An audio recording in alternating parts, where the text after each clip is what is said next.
ఇక అంగన్వాడీలో కదం తొక్కారు. సమస్యలను పరిష్కరించాలని మంచిర్యాల కలెక్టరేట్ ముందు ధర్నా చేపట్టారు. అంగన్వాడీ టీచర్లు, హెల్పర్లను ప్రభుత్వ ఉద్యోగులుగా గుర్తించాలని కూడా డిమాండ్ చేస్తున్నారు. సమాన పనికి సమాన వేతనం ఇవ్వాలని కూడా స్పష్టం చేశారు. ఇటు ఫేస్ క్యాప్చర్ పేరుతో ఇబ్బందికి గురి చేస్తున్నారని మండిపడ్డారు. అరకొర జీతాలు ఇస్తూ 100% పని చేయాలని కోరుతున్నారని మండిపడ్డారు.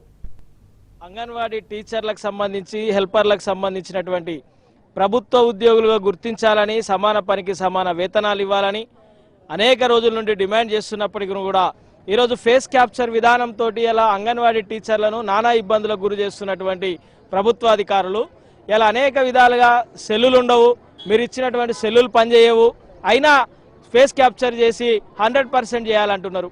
జీతాలేమో అరకొరక జీతాలు, పనేమో 100%. ఎట్లా సాధ్యమైందో రాష్ట్ర ప్రభుత్వం కానీ, ప్రభుత్వ అధికారులు కానీ అంగన్వాడీ టీచర్లకు సమాధానం చెప్పాలని చెప్పేసి డిమాండ్ చేస్తూ ఉన్నాం.